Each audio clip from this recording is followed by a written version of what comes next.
Perkenalkan, saya Nazwa Rizkina Irawan. Di sini saya akan membahas salah satu materi dari manajemen sumber daya manusia, yaitu penilaian kerja.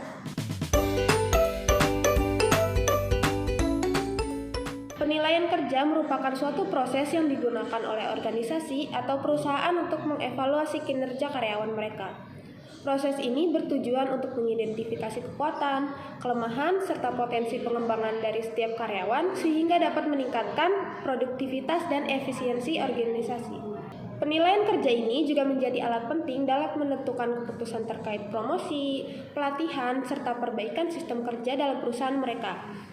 Penilaian kerja ini mencakup berbagai aspek seperti efektivitas kerja, efisiensi, kemampuan komunikasi, serta sikap kerja karyawan.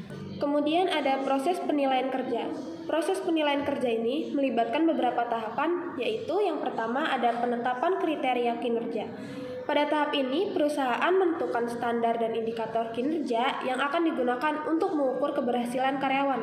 Standar ini harus relevan dengan kerjaan atau bidang yang mereka lakukan, kemudian realistis dan dapat diukur. Kemudian tahapan yang kedua yaitu pengukuran kinerja. Pengukuran ini dilakukan dengan mengumpulkan data mengenai kinerja karyawan melalui berbagai metode. Misalnya seperti pengamatan langsung, laporan kinerja, dan juga survei kepada beberapa kolega. Kemudian tahapan yang ketiga ada evaluasi kinerja. Setelah data-data tersebut terkumpul, tahap evaluasi ini dilakukan dengan membandingkan kinerja karyawan dengan standar yang telah ditetapkan oleh perusahaan. Kemudian ada tahapan yang keempat yaitu pemberian umpan balik. Umpan balik ini diberikan kepada karyawan sebagai bentuk apresiasi terhadap kinerja mereka dan untuk memberikan saran perbaikan jika diperlukan. Kemudian ada tahapan yang kelima yaitu tindak lanjut. Jadi berdasarkan dari hasil evaluasi yang telah dilakukan, perusahaan dapat melakukan tindak lanjut berupa pelatihan kepada karyawan, kemudian promosi jabatan atau perubahan dalam sistem kerja untuk meningkatkan kinerja karyawan. Kemudian ada manfaat dari penilaian kerja. Jadi penilaian kerja memberikan berbagai manfaat baik bagi organisasi ataupun karyawan itu sendiri. Manfaat yang pertama yaitu ada identifikasi potensi karyawan. Penilaian kerja dapat membantu organisasi mengidentifikasi karyawan yang memiliki potensi besar untuk dikembangkan dan dipromosikan. Kemudian manfaat dari penilaian kerja yang kedua yaitu meningkatkan produktivitas. Jadi melalui umpan balik yang telah dilakukan oleh perusahaan, karyawan dapat mengetahui apa saja yang perlu diperbaiki dari kinerja mereka sehingga karyawan dapat meningkatkan produktivitas mereka.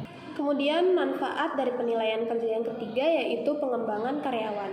Jadi dari hasil penilaian yang telah dilakukan oleh perusahaan dapat merancang program pelatihan yang sesuai dengan kebutuhan karyawan mereka sehingga kemampuan mereka dapat semakin meningkat.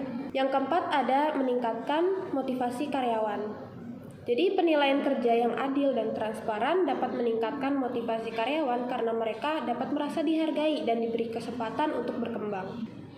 Kemudian ada manfaat yang kelima yaitu dasar pengambilan keputusan manajemen. Penilaian kerja yang telah dilakukan oleh perusahaan dapat menjadi dasar dalam pengambilan keputusan penting seperti melakukan promosi jabatan kepada para karyawan, kemudian pemberian bonus, serta restrukturasi organisasi. Jadi segitu saja materi yang dapat saya sampaikan dalam video ini. Terima kasih bagi teman-teman yang sudah menonton. Sampai jumpa lagi.